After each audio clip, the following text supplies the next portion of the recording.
एक वक्त का किस्सा है। एक गांव में बिट्टू नाम का एक बहुत नेक और शरीफ लड़का रहता था। वो हर किसी का बहुत ख्याल और एहसास करता था, इसीलिए गांव के सब लोग उसे पसंद करते थे और कुछ लोग उसकी इस शराफत का नाजायज फायदा भी उठाते थे। अरे शेरू, सारी गद्दू बोरियों में भर दी है, अब इन्हें जागीरदार के घर कैसे पहुंचाऊं? अरे इसमें परेशान होने वाली क्या बात है? तू एक काम कर, बीमार होकर लेट जा, फिर देख मेरा कमाल। क्यों, मेरे बीमार होने से ये बोरिया कैसे जागीरदार के घर पहुंचेगी? तो इस बात को छोड़, बस मेरा कमाल देख। ये कहकर वो आदमी वहाँ से चला जाता है और बिट्टू के घर पहुँचता है और उसे अपनी दोस्त की बीमारी का बताता है। ये क्या कह रहे हो आप? क्या हुआ है भाई को? बिट्टू, बातों में टाइम जाया मत करो, चलो वहीं चलते हैं, तुम खुद देख लो। वो दोनों घर से निकलते हैं और खेत में पहुंच जाते हैं तो देखते हैं कि वो बेहोशी का नाटक कर रहा होता है। ओहो, ये भाई को क्या हो गया? ये बेहोश क्यों हो गए? बिट्टू ये गंदम की बोरियां उठाकर जागीरदार के घर ले जा रहे थे कि अचानक ये बेहोश होकर गिर गया। बेचारा क्या करे, बोरियां भी तो पहुंचाना जरूरी है ना। भाई, आप बोरियों की फिक्र मत करो, वो सब मैं पहुंचा दूंगा। आप किसी डॉक्टर को लेकर आओ, तब तक मैं बोरियां जागीरदार साहब के घर पहुंचा कर आता हूँ। वो वहाँ से चला जाता है और दरख्त के पीछे छुपकर बिट्टू को बोरियां उठाता देखकर खुश हो रहा होता है। बिट्टू एक एक करके सारी बोरियां जागीरदार के घर पर रख देता है। बिट्टू ये सब करने में बहुत थक जाता है, मगर उनको तो बिट्टू पर बिल्कुल रहम नहीं आता। मालिक, सारी गंदम की बोरियां इकट्ठी हो गई हैं, क्यों ना इन्हें गांव के लोगों में तकसीम कर दिया जाए। नहीं, गांव के लोग कोई जरूरी नहीं है जो उनको पूरी पूरी बोरियां दें, सब बोरियों को आधा आधा करो, उनके घर पहुंचाओ। पर मालिक, गांव वालों ने तो ये जिम्मेदारी आपको दी है, क्योंकि जमीन भी गांव वालों की है और गंदम भी। अगर चीजें पूरी पूरी उनके पास ना पहुंची तो वो सब मिलकर मसला खड़ा कर देंगे। तो ज्यादा उनका चमचा न बन, आई बात समझ, जैसा कहा है वैसा कर। फिर वो जागीरदार के कहने के मुताबिक आधी आधी गंदम की बोरियां लोगों के घरों में तकसीम करते हैं और मीठा काफी सारी गंदम अपने घर ले जाता है। आजा मीठे आजा, आज लगता है सारी गंदम का बंटवारा हो गया, तभी तो तू गंदम लेके आ गया।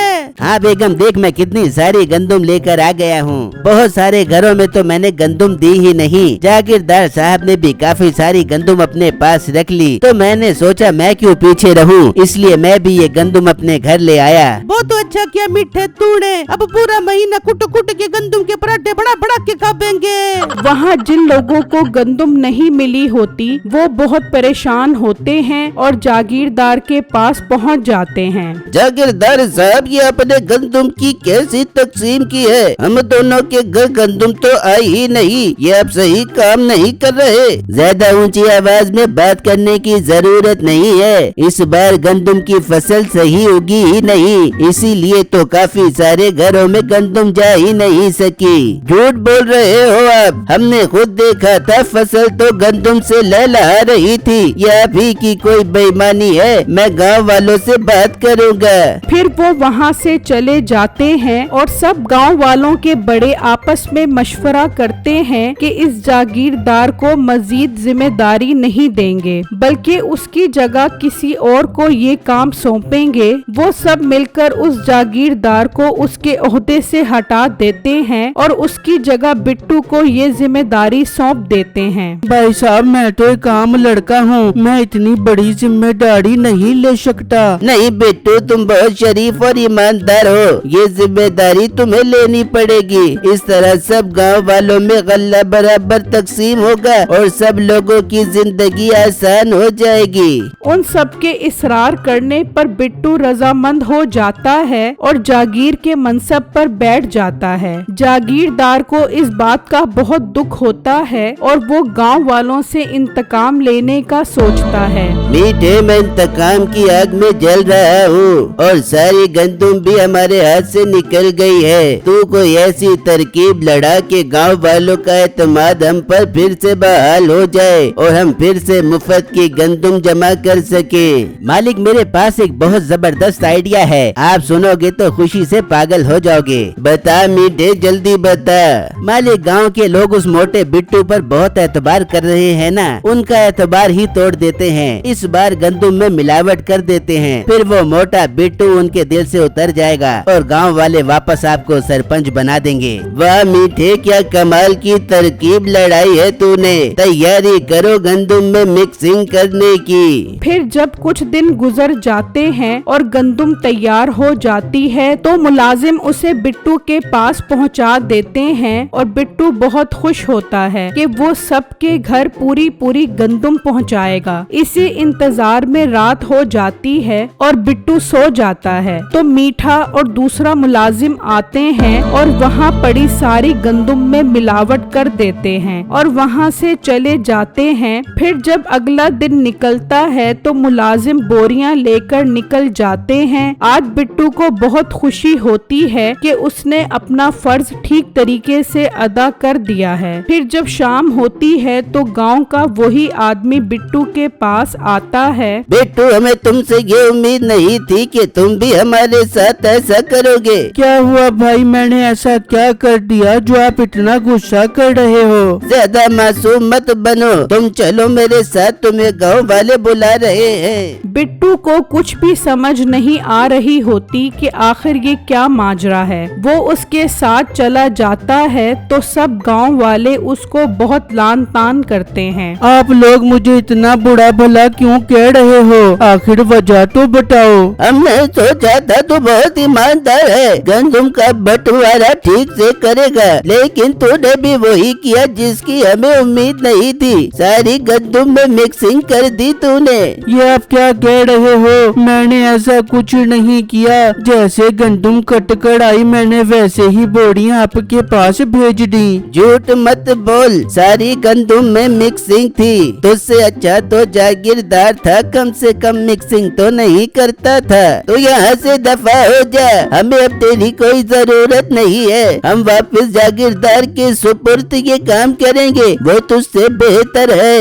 बिट्टू बहुत उदास हो जाता है और वहाँ से चला जाता है और गांव वाले वापस जागीरदार को गंदुम की तकसीम का काम दे देते हैं। जागीरदार अपने मकसद में कामयाब हो जाता है। वहाँ बिट्टू उदास अपने दोस्त को सारी बातें बताता है। उससे भी सुनकर बहुत दुख होता है। यार बिट्टू, मुझे लगता है ये सब जागीरदार की शरारत है, उसने ही गंदुम में मिक्सिंग करवाई होगी। हाँ यार, मुझे शक नहीं बल्कि यकीन है कि ये काम उसी का है। वो मुझे तरक्की करता देखकर बिल्कुल भी खुश नहीं था। यार क्यों ना उसे सबक सिखाया जाए जिससे वो खुद सच बोले और तेरी बेगुनाही साबित हो जाए। यार ऐसा भला कैसे हो सकता है? ये तो नामुमकिन है। इस नामुमकिन काम को मैं मुमकिन बनाऊंगा, बस तुझे जैसा कहूँ तू वैसा करते जाना। फिर वो बिट्टू को सारी बातें समझा देता है और वहाँ से चला जाता है और जागीरदार के पास पहुँच जाता है। कौन हो तुम और यहाँ क्या करने आए हो? जागीरदार साहब, मैं दूसरे गांव में रहता हूँ। मैं यहाँ आपके पास ये मालूम करने आया हूँ कि क्या आप बिट्टू को जानते हो?